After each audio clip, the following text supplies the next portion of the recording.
Strategies to address complaints of excessive force. Law enforcement living under a microscope. Everything police do is now watched. The media wants any story they can get when it pertains to police. They want the crimes that are committed, police actions, especially cases where excessive force may have been used. Current technology and policing. A considerable amount of contact between law enforcement and the public are now videoed. That means by cell phone, by news cameras, by body cameras mounted on police, by dash cams mounted on patrol cars. And drones are also a controversial part of this videoing of police as well. Complaints on the rise. Media's non-stop coverage of video of police using force. Whether the videos show excessive force or reasonable force, they still want the video to be aired on the news. The majority of these viral type videos result in no added charges. That means that the force being used by police is usually the correct amount of force, it's just not pretty. Personal opinion is also changing from individual to individual, as socioeconomic class also plays a part in how law enforcement is viewed. Stretched, construed, and edited. Police are often viewed in a negative manner. Police are also seen doing good deeds to the community and other positive PR. However, the negative are starting to outweigh the positive.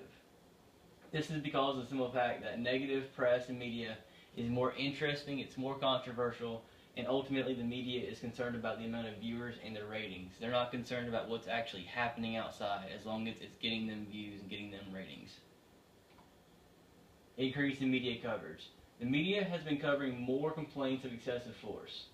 This would logically lead one person to believe there has been an increase in force being used.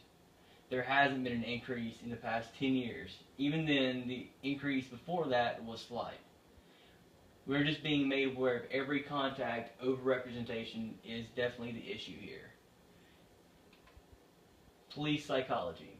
Dr. Ellen M. Shriver found in her studies that when an officer does use excessive force, it is a reflection.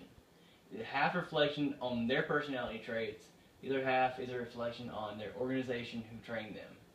There's a very strict pre-employment screening that is supposed to get rid of potential employees that show these types of undesirable traits.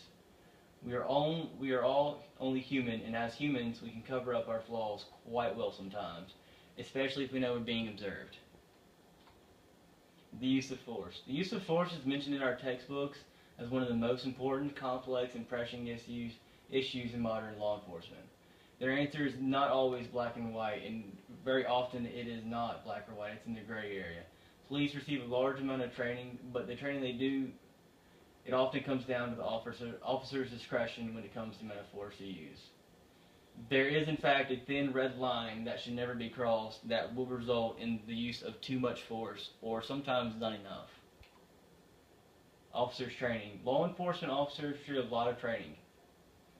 That training ranges from communications, technology, weapons, driving, as well as numerous types of specific training like scuba training, underwater recovery training, lots of specific training.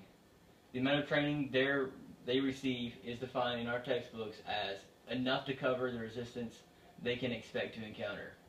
Now, this is an extremely vague statement because the amount of training they receive varies from agency to agency and county to county. It's not standardized. Are our officers adequately equipped? The answer is no. The majority of our police agencies are making budget cuts that affect everything from man hours to staffing to equipment. Yet through public demand, some agencies are being forced to buy body cameras for every officer. There are officers that are driving older cars, answering calls by themselves, and dealing with all sorts of budget cuts, yet they're wearing body cameras. They're working with less officers, less vehicles, less staff in the office, and less payroll, and ultimately less training for all of those employees just listed. They're putting a price on our lives. These budget cuts are also putting a dollar amount on our lives. They're putting a price on our safety. This is a widespread problem that it really focuses and it really hurts the smaller agencies and the smaller counties because they're the ones that are working with less to start with, like Rock Hill PD, for instance. Community relations. Our officers and law enforcement do a great job of making a positive presence in our community, make more of a positive influence would be my idea. More involvement in our community events and more positive PR to replace the negative. This cannot be done by law enforcement alone, though. It's the public interest that has to realize the good, that sets up success instead of failure on the streets for the officers, who are underpaid and overworked. As the case with many professions, our law enforcement officers are no exception, and are now more than ever overworked and underpaid. They are in this profession for a reason, and that is to help. However, they should make enough money to live comfortably. They should also not be scrutinized for helping on a daily basis, like they are. Better budget and a better community. With a better budget, our officers can afford the equipment and, most importantly, the training they need. With this better budget and training will come a safer and more comfortable community. A community that law enforcement can help being a part of and being recognized in the media for those events instead of the negative aspects of today.